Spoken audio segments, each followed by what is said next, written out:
Assalamualaikum warahmatullahi wabarakatuh. Sebelumnya di sini saya akan memaparkan materi dari hasil survei yang sudah saya lakukan sebelumnya melalui Google Form, yaitu kepuasan penonton terhadap tayangan YouTube. Nah, di dalam PPT tersebut ini saya akan memaparkan lebih rinci hasil dari kuesioner yang sudah saya sebar sebelumnya dengan judul mengukur kepuasan penonton terhadap YouTube dari hasil survei dan analisis data.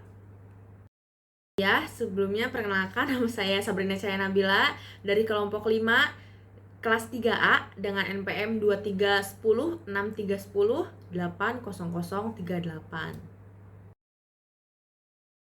Nah, di sini ada tujuan. Yang pertama yaitu mengukur tingkat kepuasan, menilai seberapa puas penonton dengan konten yang mereka konsumsi di YouTube. Yang kedua, mengumpulkan umpan balik untuk mendapatkan tanggapan langsung dari penonton tentang apa yang mereka sukai dan tidak sukai. Yang ketiga, mendapatkan data numerik yang dapat dianalisis. Yang keempat, mengidentifikasi kebutuhan dan harapan audiens. Nah, di sini ada rincian pertanyaannya dengan total 10 pertanyaan yang sudah saya sebarkan di dalam kuesioner tersebut di dalam G-Form. Berikut pertanyaannya.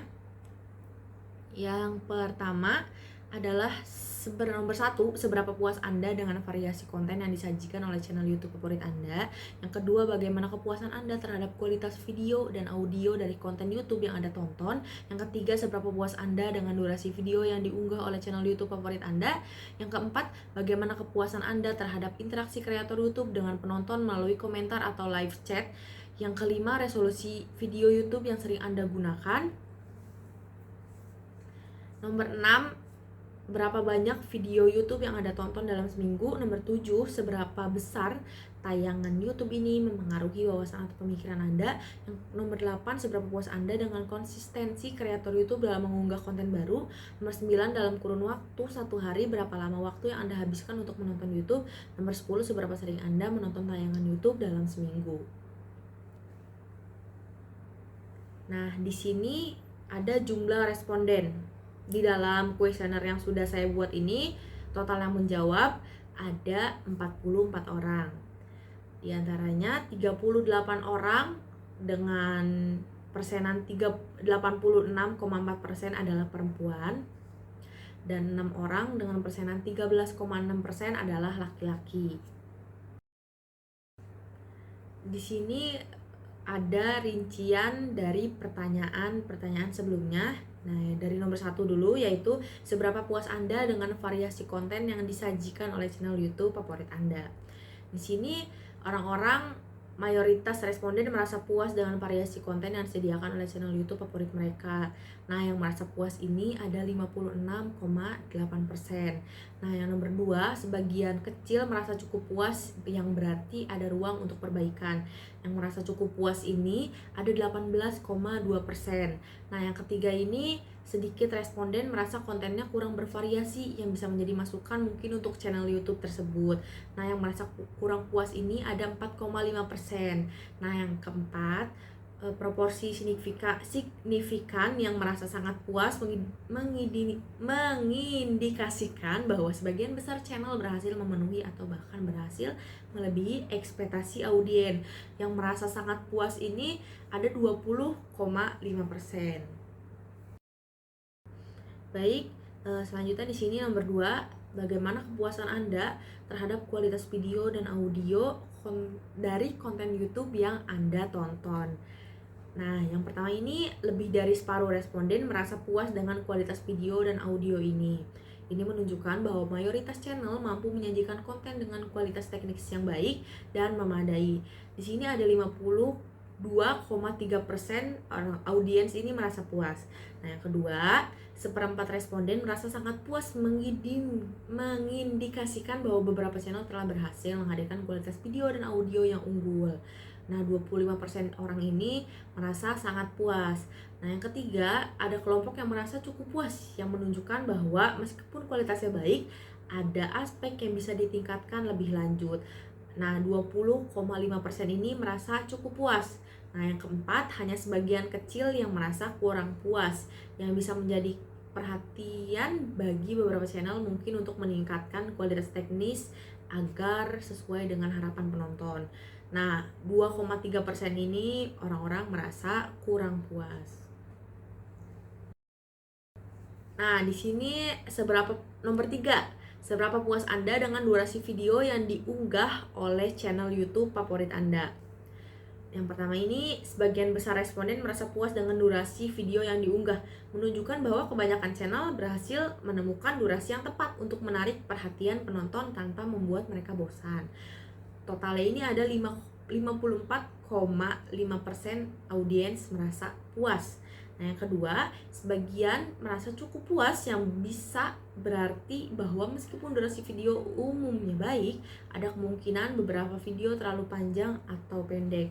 Nah, yang merasa cukup puas ini ada 20,5%.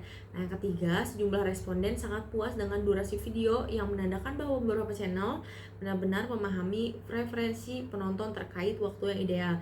Nah, yang merasa sangat puas ini ada 20,5%. Nah, yang keempat, hanya sedikit yang merasa durasi video kurang sesuai, yang bisa menjadikan masukan bagi beberapa channel untuk menyesuaikan durasi agar lebih efektif. Yang merasa kurang puas ini ada 4,5%. Lalu nomor 4. Di sini bagaimana kepuasan Anda? Nomor 4 ini pertanyaannya, bagaimana kepuasan Anda terhadap interaksi kreator YouTube dengan penonton melalui komentar atau live chat?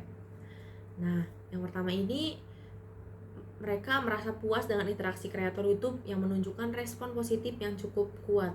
Ada 50% yang merasa puas. Dan yang kedua ini merasa sangat puas, menunjukkan apresiasi tinggi terhadap interaksi kreator. Ada 13,6% yang merasa sangat puas.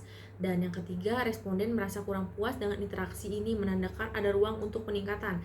Nah, yang merasa kurang puas ini ada 6,8%. Nah, terus yang keempat ini, responden merasa cukup puas, yang menandakan sebagian besar merasa interaksi sudah memadai, namun masih ada potensi perbaikan. Yang merasa cukup puas ini ada 29,5%. Di sini ada nomor 5, yaitu resolusi video YouTube yang sering Anda gunakan. Nah, pertanyaannya ini ada 144, 360, 480, 720, dan 1080. Orang-orang di sini yang pertama ini, yang 144, tidak ada yang memilih resolusi terendah ini. Nah, yang kedua 360, hanya 9,1% responden yang menggunakannya, yang menunjukkan bahwa kualitas rendah jarang dipilih. Nah, yang ketiga yang 480, ada sebanyak 13,6% responden memilih resolusi ini, menunjukkan preferensi menengah dalam memilih resolusi. Yang keempat ini ada 720. Resolusi 720 digunakan oleh 29,5% responden, yang menandakan bahwa kualitas video HD cukup populer. Nah, yang kelima ini yang 1080 adalah yang paling banyak digunakan dengan responden 47,7%, menandakan preferensi terhadap video berkualitas tinggi. Lalu selanjutnya di sini ada hasil codingannya, yang saya coding dari nomor 5 tersebut. Jadi saya masukkan di sini datanya tuh tidak sesuai urutan dari yang terbesar maupun terkecil. Jadi kayak asal aja gitu. Di sini saya memasukkan yang pertama ini 720. Di sini yang 720 ini ada sebanyak 2, 3, 4, 5, 6, 7, 8, 9, 10, 11, 12, 13. Ada 13. Pokoknya selanjutnya kayak gitu. Jadi di dalam si datanya itu kita masukkan total dari yang memilih bagian resolusi itu gitu. Jadi kayak misalkan yang 720 ada 13, kita masukin 13 720-nya. Terus yang 480 sekian, jadi dimasukinnya 480. Ada 4 misalkan kayak gitu sampai kualitas yang terakhir gitu. Jadi di sini di nomor 5 ini modusnya itu langsung keluar, yaitu 1080, karena dimana yang di nomor 5 paling banyak memilihnya itu orang-orang, audiens itu paling banyak memilih dengan resolusi 1080. Selanjutnya nomor 6, berapa banyak video YouTube yang Anda tonton dalam seminggu? Nah, pilihannya itu yang pertama ada 1-2 video, yang kedua ada 3-4 video, yang ketiga 5-6 video, yang keempat 6-7 video. Nah, yang pertama ini yang 1 dan sampai 2 video ini sebanyak 36,4 responden yang menonton 1,1 sampai 2 video dalam seminggu, yang menunjukkan bahwa sekitar sepertiga dari penonton memiliki intensitas menonton yang rendah.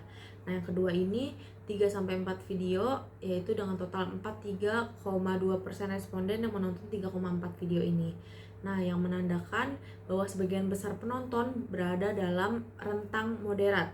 Nah, yang ketiga ini 5-6 video ini hanya 4,5% dari responden yang menonton 5,6 video ini. 5-6 video ini dalam seminggu, yang menunjukkan intensitas menonton yang lebih tinggi. Nah, yang keempat ini ada 6-7 video atau lebih, ada sebanyak 15,19% responden menonton lebih dari 6 video dalam seminggu, yang menunjukkan audiens sangat aktif di platform YouTube. Yang nomor 6 ini juga saya membuat codingannya juga, yang dimana saya memasukkan data-data yang tertera di situ. Saya juga memasukkannya tidak sesuai urutan gitu, jadi kayak acak aja, nggak dari yang besar nggak dari yang terkecil. Terus di sini hasil ininya apa, si datanya ini interpretasinya pokoknya dengan range 4 dan variasinya 2. Nah, di sini data durasi menonton YouTube dari hasil codingan nomor 6. Ya, pokoknya ini. Ada nomor 7. Seberapa besar tayangan YouTube ini memengaruhi wawasan atau pemikiran Anda? Nah, yang nomor 7 sampai 10 ini kebetulan pertanyaannya terbuka. Jadi mereka menjawab yang pertama ini ada pengaruh yang cukup signifikan, ini ada 9,1% responden merasa tayangan YouTube cukup memengaruhi wawasan atau pemikiran mereka. Nah, sebagian kecil audien mengakui adanya pengaruh yang nyata dari konten YouTube yang mereka tonton. Yang kedua ini, pengaruh yang mungkin terjadi, ada 22,7% responden yang menjawab mungkin atau sangat mungkin. Nah, sebagian besar responden cenderung terbuka terhadap kemungkinan adanya pengaruh meskipun tidak secara pasti. Nah, yang ketiga, pengaruh yang rendah, 36,4% responden memilih opsi cukup, kurang, atau sangat kurang. Sebagian besar audiens merasa bahwa tayangan YouTube tidak memberikan pengaruh yang signifikan terhadap pandangan mereka. Nah, yang keempat ini tidak ada pengaruh. 22,7% responden menjawab tidak berpengaruh atau menurunkan. Mungkin sebagian besar audiens merasa bahwa tayangan YouTube justru tidak memberikan pengaruh positif atau bahkan pengaruh negatif terhadap wawasan mereka. Nah, yang selanjutnya ada nomor 8. Seberapa puas Anda dengan konsistensi kreator YouTube dalam mengunggah konten baru? Nah, yang pertama ini, responden sangat puas dengan konsisten kreator YouTube dalam mengunggah konten baru. Sebagian kecil responden merasa sangat terpuaskan dengan frekuensi unggahan konten kreator yang mereka ikuti. Nah, yang merasa sangat puas ini ada 18,2%. Nah, yang kedua ini, responden merasa puas. Sebagian besar responden merasa cukup puas dengan frekuensi unggahan konten kreator, namun tidak secara khusus sangat puas. Nah, yang merasa puas ini ada 25%. Nah, yang ketiga ini 20,5% responden merasa cukup puas. Sebagian responden memiliki ekspektasi yang lebih tinggi terkait frekuensi unggahan konten, namun secara keseluruhan masih merasa cukup puas. Nah, yang keempat ini 22,7% responden merasa kurang atau sangat kurang puas. Sebagian besar responden merasa bahwa frekuensi unggahan konten belum memenuhi ekspektasi mereka. Yang merasa kurang puas ini ada 22,7%. Nomor 9. Dalam kurun waktu 1 hari, berapa lama waktu yang Anda habiskan untuk menonton YouTube?